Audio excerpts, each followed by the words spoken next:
What's your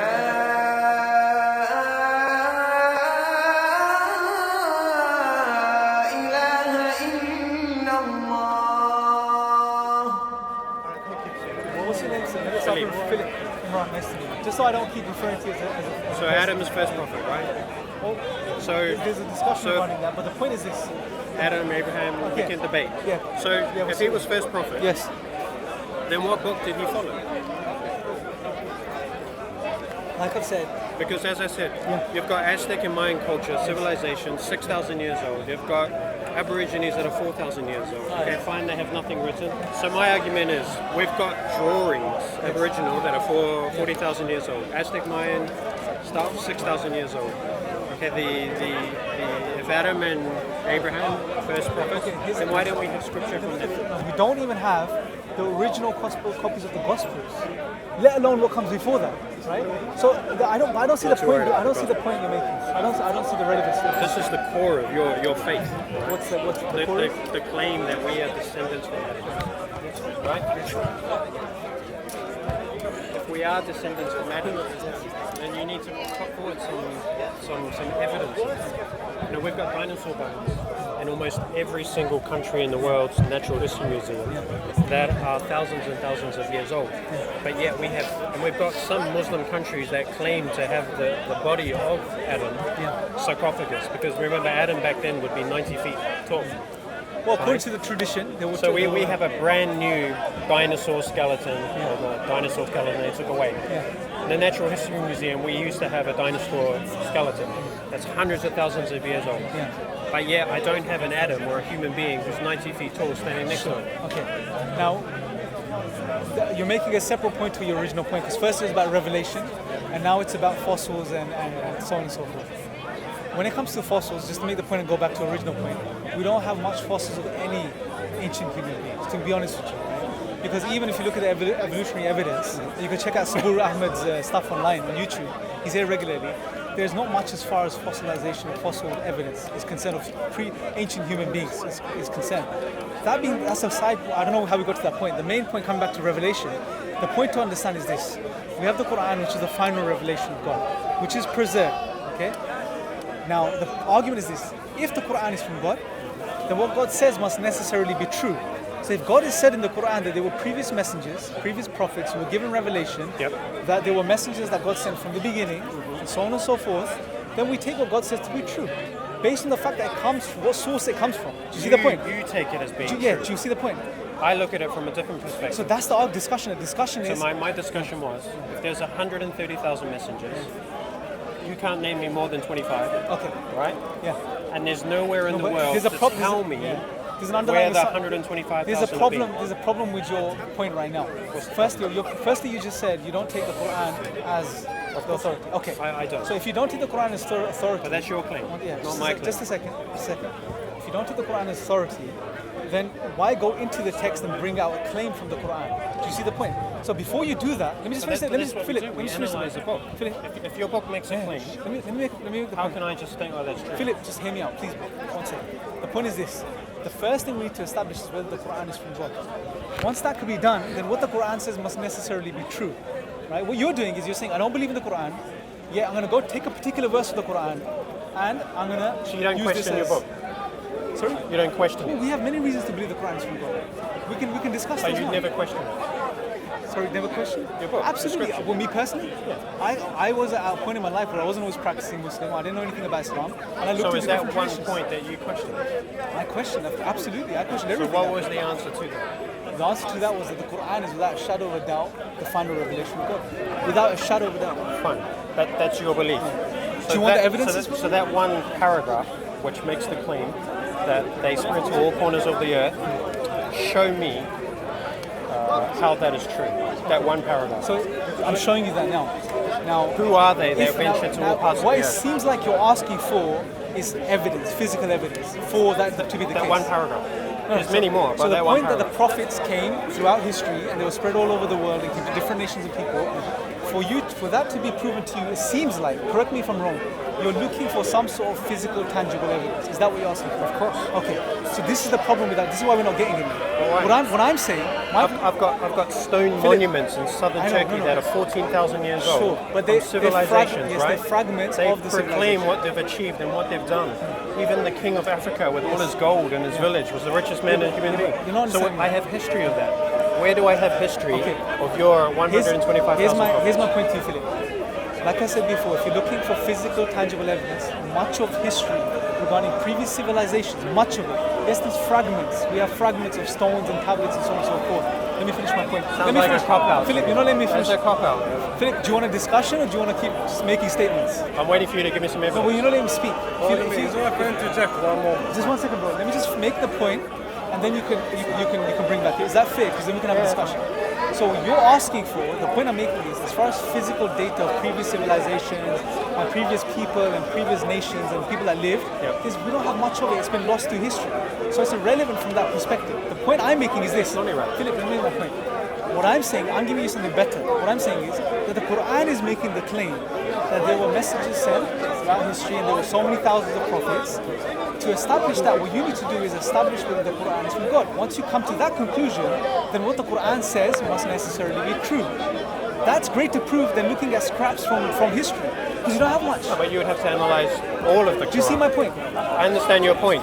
But if I was someone new to your faith, not born into a Muslim family, right? Yeah. So I don't automatically subscribe to that book because my family is Muslim. Right? So if I was a non-religious person and I was looking to join your particular faith, then obviously I need to analyze the book. Okay. Just like any book, Absolutely. any You faith, should. I need to look at it. I need to read it. Have you read the Quran? I have, yeah. Okay, fantastic. Many times. So there's many aspects of the Quran for me, which are great stories written for the period for which it's written in. Just like any book that's linked to any faith. So 4,450 odd religions that have books all make a similar claim that their book is from God and they have to follow this path and things like that, which is fine. But then you need to show me and prove me that your particular book, your particular following is the one. Okay, fantastic. So this is what I was trying to come to earlier, which is... So then we analyze that book. And if I look at certain parts of any book, then I question it. Okay, good. And if I can't find an answer by talking to senior people, So when it comes to the Quran, let me just ask you, just to get a bit of background. You said you studied the Quran. Number one, did you study in the Arabic or in the English? I don't speak Arabic. And for your study, which is fine, there's good translations out there. For your study, did you just refer to the Quran, or did you take tafsir material, exegesis material, and study it together? No, I get it from here, from Metro Road, the shop on the left, just up the road here, many years ago. Just the Quran. But different versions, different types of the But Quran. have you studied an exegesis of it? What does it look like? An exegesis is an explanation of the verses. And the At the context. end of the verses. At the end of the verses. Yeah. Like have you also, like the have you Bible. also, another key thing when you're studying the Quran from a critical perspective like you are, have you studied the usul, the foundations of how to study the Quran? No. Okay, so it's very important. It's very important because what happens is when you go to study the Quran with not the fundamental foundational principles of studying the Quran, what happens is you will take verses, you may take a verse, it may not make sense to you, and you take it in isolation and think that's wrong. Let me just finish the point. The point is that there are principles of understanding the Quran. Okay? One of the principles is that the Quran is understood via the Quran, right? So other verses of the Quran explain a particular verse or concept of the Quran. Also, the entire Quran explains the particular verse of the Quran, right? So these are principles. Also, you have the... That's the same for the Bible, same for the Torah. So that's the same thing. Let me just give you another thing. No, it isn't actually, it's different. But anyway, let me just make the point. Then you have, if the Quran, you don't find the Quran explaining the Quran or you want more information, then you go to the prophetic tradition and you go to the companions, right? Then you take their testimony, their understandings of it, and then you have a holistic understanding of the Quran. Which is the point. You Followers also, of Muhammad, when you're studying a particular verse of the Quran, you take it within the context of that surah. And surah roughly translates as, you can say chapter, but it's not really a chapter, right? But for the sake of discussion, you study the verse in correlation with the chapter and the historical background of the verse. Unless you've done that, Philip, you will have many problems in your understanding. Right? This is and I'm sure So then God makes it difficult then. No, I've just told you how easy it is. I've just explained the principles. Sorry, the Archangel Gabriel. Did you understand all the principles I've said to you? I understand what you're So saying. now when you go and study the Quran, it'll be easier for you because you'll know all these things. So you say, okay, now I'm going to study this verse. I'll study it within the context of the chapter, in context to the Quran, in context to what the So Prophet then we should said, do that with all and in Abrahamic context books. to. And we should do. It's a good method. It's a beautiful method. I think it's a phenomenal method. However, the problem with the Bible is because you don't have the original and there's been changes according to Christian scholars themselves, you don't have a base to start with. You don't have the original either. Absolutely, we do. We don't. Well, we do. Of course, we do. Okay. How many prophets are there? There's over how many? Well, the main ones in the Quran. How many 25, prophets? I believe, are the main Fine. mentioned by name. 5 are the uniquely categorized ones. So it's 25 prophets. Oh no, there's many prophets. There's not 25 prophets. In There's the many Quran, there's 25 prophets, right? No, mentioned by name, yes. So let's not. So Muhammad's one of them, right? Peace be upon him. Yes, he's the final messenger. So if you're saying that, what I'm saying is, so the other 24, what book did they follow? Some of them were given. Because modern day Quran is not the original. Do you want the answer? So they are. Do you want the answer? Yep. Okay. So some of them were given original revelations by God, right? And some of them came to prop up and to propagate the previous revelations, right? Messengers and prophets. There's a slight distinction. It's a discussion in So we Islamic don't have any of those books, right? No, hold on a second. Let me just finish. We don't have the original preserved versions of any of the previous texts. Any, no matter what religion it is, right? But the point is this, we don't we should follow those. No, we don't need them because we have the final revelation which is preserved. And you said, no, it's not. The Quran is not preserved. Have you looked at the study of the preservation of the Quran? Yes. Okay. So let me put it to a question How to did you. Yes. How did you study the Can preservation? you read the Quran in the British Museum? I can read it, yes. Okay. Can all Muslims read it? Because it's in a different language. Majority of Muslims can read Arabic, yes. Okay, but that's not They may not Arabic. understand it, but they can read it. But that's not modern day Arabic. Well, yeah, ancient Arabic. Well, obviously, there's anyone. Because in theory, you should have to understand that book. Let me just finish the point. The Arabic is the same. The only thing that's different, it won't have dialectical markings. Yeah, it won't have dialectical markings. They were added later for the correct recitation and pronunciation of the Quran for non-Arabs, non-native Arabs, right? The words, the ayat are the same. This is the key thing to understand. So when it comes to, I don't know how far you study the preservation of the Quran, because if you look at the preservation of the Quran, it's the Quran, the predominant preservation of the Quran, it's an oral tradition. We have received it via mutawatir, which is recurrent reporting, right? So that's the main, because what people get hung up on is that, let me just finish the point. What people get hung up on is that, oh look, the Quran is a text, and if there's a previous manuscript which is a bit different or something's missing, therefore, oh my God, the Quran is not preserved. No, our primary mode of preservation is the oral tradition. But didn't the third or fourth Khalifa ask for the other books to come back? But you're not listening to my point. If you're listening, you wouldn't ask the question, right? But I'm asking that. No, but if you understood my point, you wouldn't ask the question. Even if we had no physical copy of the Quran in existence today, hypothetically speaking, it would make no difference to the preservation of the Quran because the Quran is an oral tradition. It arrives to us from the Prophet, peace be upon him, via mutawatir. It's recurrent reporting, right? And also, how do you cross-check that?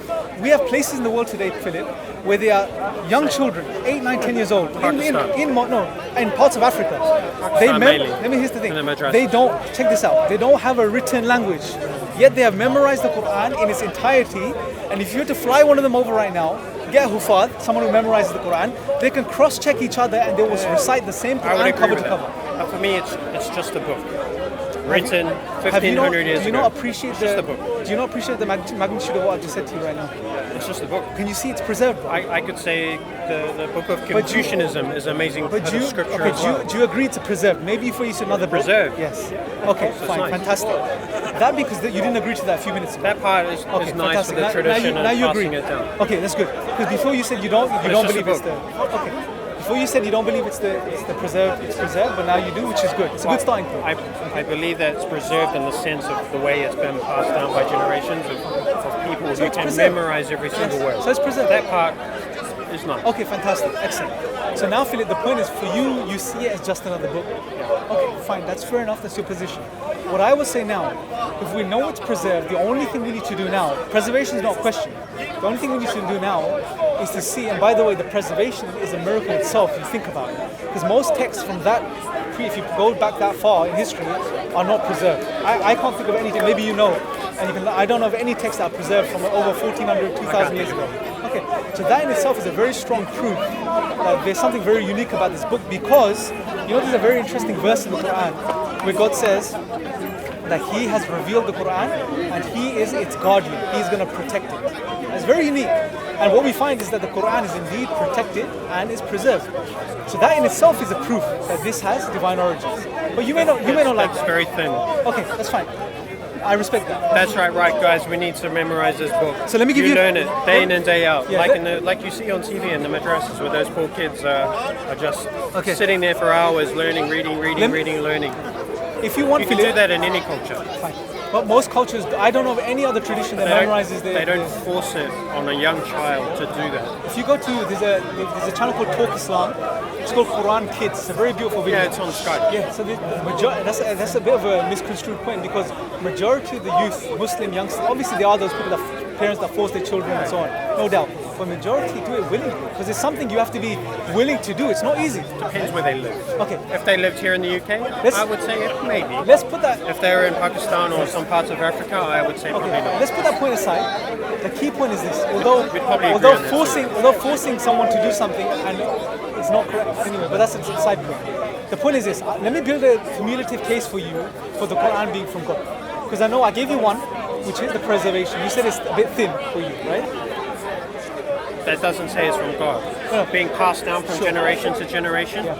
What I'm going to do, Philip, is I'm going to give you a cumulative, a case which is it's like file stacked upon file, to the point where, from a probabilistic perspective, it's going to become impossible for you to sincerely deny that's from God.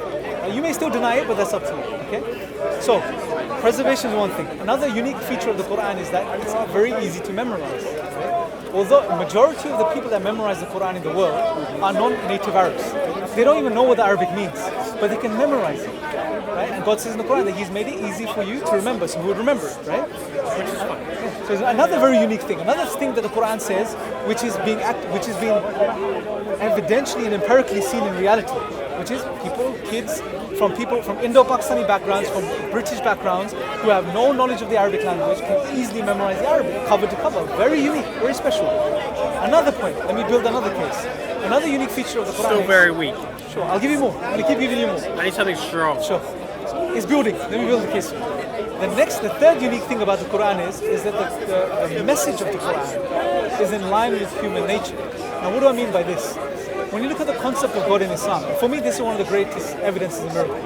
When you look at the concept of God in Islam, do you know the concept of God in Islam? In which aspect? Which is that who God is in the Islamic tradition. What's His essence? Besides, there's 99 names. Well, those are His names and attributes. Who is He? Who is God? Well, nobody knows. Okay. No, Only two prophets met him. It's not the type of personal knowing. I'm talking about knowing through information.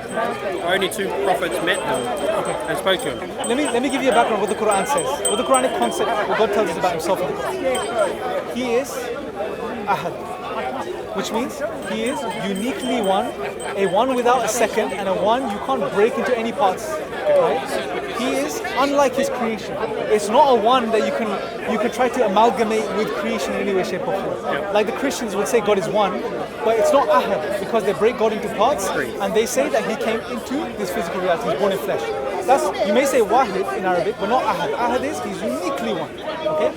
He is As-Samad, which means He's absolute, He's eternal, He is completely independent. He requires nothing and no one. But everything in creation is completely dependent upon Him.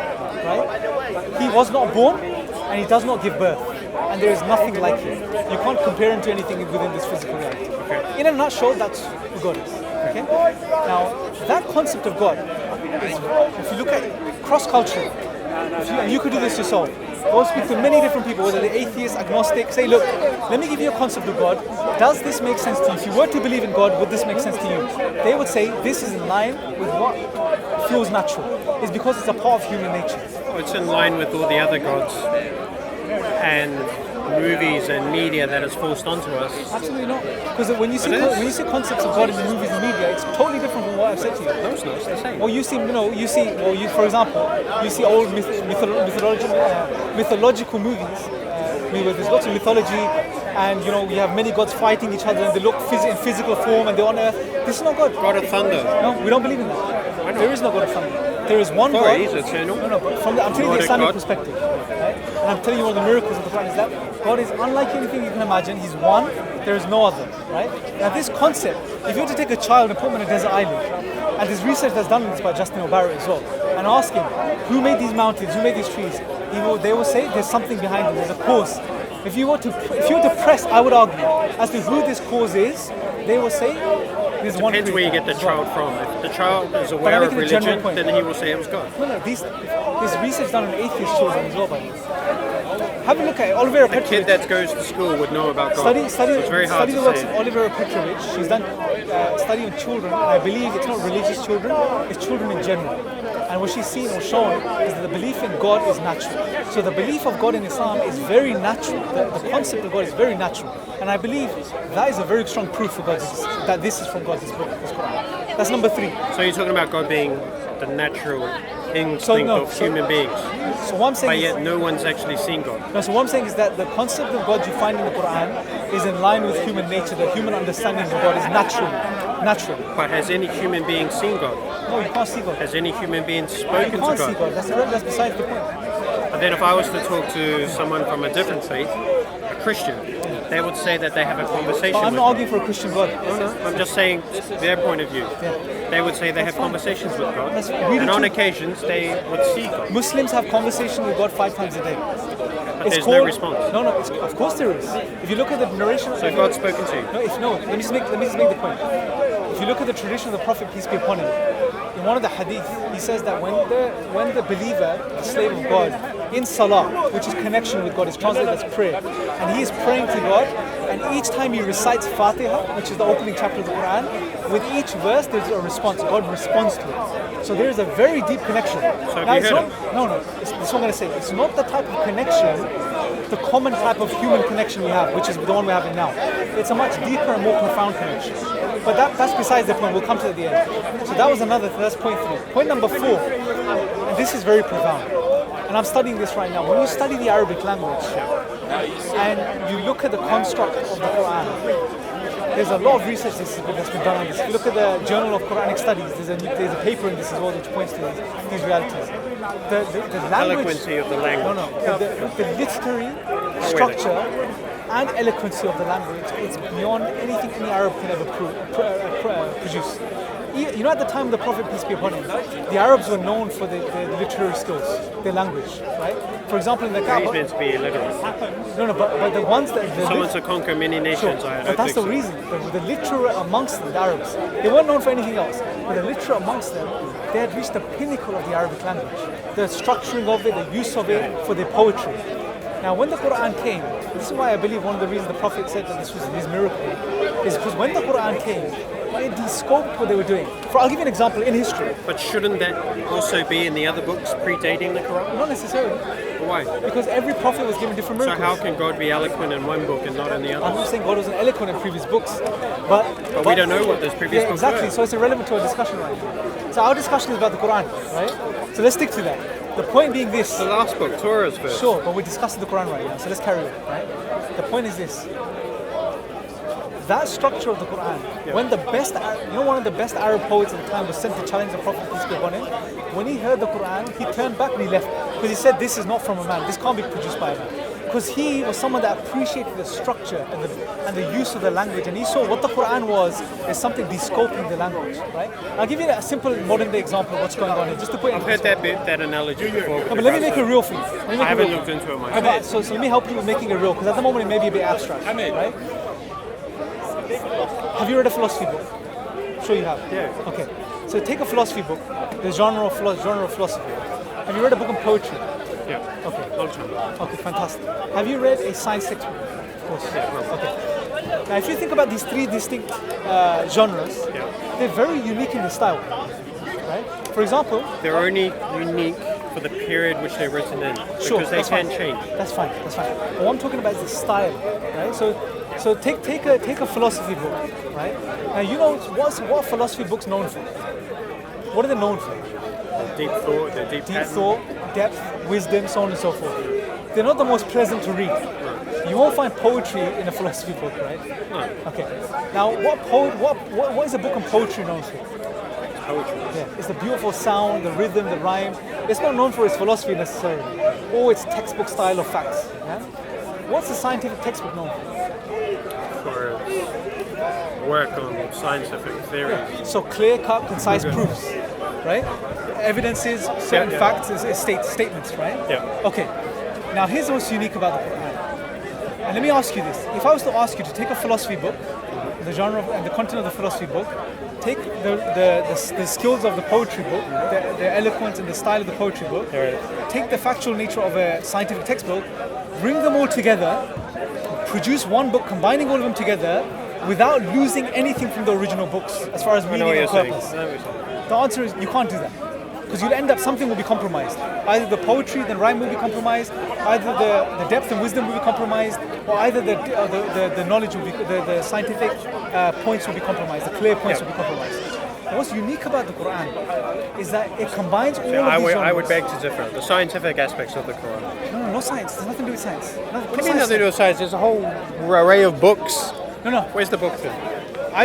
We'll talk about the scientific miracles and stuff later. I don't believe in that approach.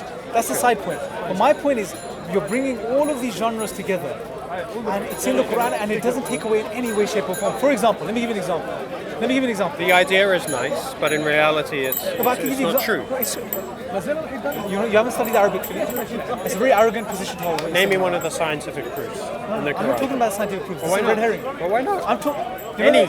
I was making a point on the literary and linguistic miracle nature of the Quran, and you're taking it off to science. That part's nice. I haven't studied that aspect of it. Let me finish. Depth, so I can't speak on that. Sure, but let me give you something more. The scientific part, yeah. No. Let me give you something more on it before we move on, because we're jumping the gun otherwise, right? Fine. So here's the point. The Quran brings all of these different genres and more together, and it loses out in no way. For example, you will get in a particular verse of the Quran, the word choice is perfect, it's precise. The depth and wisdom is beyond scope, understanding. The rhyme is beautiful, it works, right? It's there, it's clear rhyme. No, I know what you're saying. The rhetorical devices used, for example, emphasis on certain words to make a certain point, is there, it's all there, and it doesn't take away from any of these styles or any of these particular things, yet it brings them together, and it's hard to comprehend how a book can do this. It's almost, I would argue, a miracle. I won't say miracle, but something very unique and special, which suggests that this is not the product of a man. This has to be from a different source, a divine source. Do you see the point? I understand your point. Okay. I may not agree with your point. Look into it further, right? I'll give you some references at the end for you can go and study this. That's your fourth point. Sure. Fourth point. Fifth point. Okay. There's certain historical facts that are mentioned in the Quran. Okay. You've probably gone through those. You've probably heard those many times before. I don't need to go into detail. Okay. Sixth point. Okay. Let's see what we've done. Okay. Has to be the scientific. No. When it comes to the scientific miracles, I don't ascribe to the scientific miracles. Fine. And I'll break it down for you in a nutshell. There's a reason for it. Because science is limited, it's based on induction, it's always changing. Okay? The Quran is absolute. Second part. The Quran is absolute and from God. Therefore, I won't use something limited and changing to prove something that's absolute. In a nutshell. If you want to study this further, there's a very beautiful essay. But then doesn't it fall back on you to prove the claims within the book for scientific miracles? Well, why? I don't use the scientific miracles. Trust me, there's a whole array of literature. What am I, Philip? You're talking to me. And we're going through. From embryology to the shape of the earth. Well, I don't take that approach. That's not my approach. Because I believe science is limited and changing. The Quran is absolute. Therefore, why are you using something limited to prove something that's absolute? It doesn't make sense. It just helps make the claim even more. It was a popular approach a few 20 or so years ago. But we have to be honest. And if anything, it takes away from the Quran. I don't see why we have to do that. Science is a tool. It's a method we use to understand the world around us. Yes, there is mention of natural phenomena in the Quran. The Quran mentions the sun and the moon, and it mentions, for example, the water, and it mentions the earth, and it mentions these things. Yeah. Absolutely. But I'm not going to make a claim of scientific miracles, because to claim that, you have to say that what science is saying is absolute, and it doesn't. You see? Question for you. Yes. So, can I ask you a question now? Wait, one more last question, because it's getting exciting over here. Sure. The last question. So, if God is all loving, all knowing, all merciful, right? God knows our journeys before we do. Yes. Right? We may have choices in our life, but God knows those choices. Okay. So why does God create billions upon billions of human beings over the last few thousand years, knowing that they are going to go to hell and have a life of torture? because he knows that they're not going to subscribe to Islam. They know they're going to believe in something else or not believe, but yet he still creates, knowing that they're going to hell. So for me, that's not a merciful God. What I would say to that is, one, your understanding is wrong regarding these concepts. Two, I'll say what God says in the Qur'an, where He says, فَأَيْنَ تَذْهَبُونَ, which is, where are you going? Meaning, we talk about everything else and everyone else, but where are you going? So is there an opportunity for a non-believer to enter the kingdom of heaven?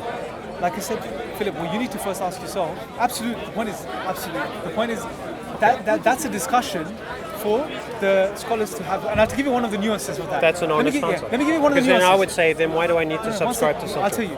One of the nuances is, imagine someone that's living on this earth, never hears the message of Islam, never knows about God. On the Day of Judgment, they'll have their test, right? And God knows best how they'll be tested. But God is a just God. He's not going to throw them into hell just because no one brought the message to them.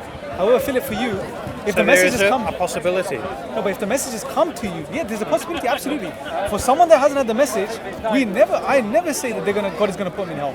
God is going to judge them, because if they've never received the message of Islam, then God will give them a test on the Day of Judgment. Right? So is God loving when He sends those billions of human beings to hell? So back to the questions, just to finish your original point. But when it comes to yourself, Philip, and like God says in the Qur'an, we worry about everyone else, and we'll discuss those things, but where are you going, Philip? If the messages come to you, and you're rejecting it, what's your state going to be after you? That's the question you need to ask yourself. That doesn't make me a bad person. No, I'm not saying it does. What I'm saying is that you have to really God question would these things. Sorry? God would know. Yeah, but if God has brought the message to you over and over again, when you come to places like Speaker's Corner and you speak to Muslims, and you know, I've told you the concept of who God is today. I've told you that. I've told you proofs for the Qur'an, the miracles, the signs of the Qur'an, right? I've told you about the Prophet, peace be upon him. God would need to decide, right, a non-believer who does good work, like what you talked about before, the good aspects of being good, but yet I could be Muslim and I'm on Edgware Road participating in gambling and betting and smoking and drinking, but I'm still Muslim. So when I go to heaven, right, and maybe I do Ramadan every couple of years, sometimes I don't, I'm still Muslim. So you have a Muslim who doesn't follow scripture to a T, but yet you have an individual who doesn't partake in any of those substances, abuse and things like that, but is generally a good person. Yes. So then God's theory about who goes into heaven is kind of like... No, because there's an underlying thing there. There are 7 different levels of heaven, but which heaven do I... Here's the thing, Philip. You made a good thing. So firstly, if there's any Muslims watching this, because many Muslims I don't fully practice, to be honest. Yeah? Many Muslims don't fully practice. But for them to understand this, that when they say La ilaha illallah, there is no deity worthy of worship except God alone. If they've said this, those words are so weighty that they themselves can carry anyone into heaven, right? It's about understanding and appreciating the nature even and the value. though they're absolutely bad Muslims. They may Muslim in name only. Yeah, they may be punished. Yeah, they may go through. Maybe. Yeah, God knows best, because we can't go specific. So maybe I can get to heaven. No, but you're saying the opposite. You're saying, say if someone denies God and lives a very good life and does good things. What I'll say to you is this: what you're undermining is how severe is the crime, the punishment of denying God, right? Which leads to such a punishment. That's where you need to question yourself. That's what you need to ask yourself. And just to give you a Only perspective, God can have that. Just to give you another perspective on that. Imagine you say you do good, but you don't believe in God. Where did you get good from without God? The same terminology you used maybe half an hour ago, the depiction of someone who follows your particular faith. You can do that without following your faith. Yeah, you could be good without God. Yep. However, what is good? What is good? Without God, what is good? Being generous, being kind, but where'd you get these concepts family, from? Looking after people. Where'd you get these concepts from? Natural instinct. Well, our random physical Survival process. of the fittest. Doesn't make sense. You look after you just contradicted your yourself. Ever? If it's about survival of the fittest, then why would you be selfless and care for humanity?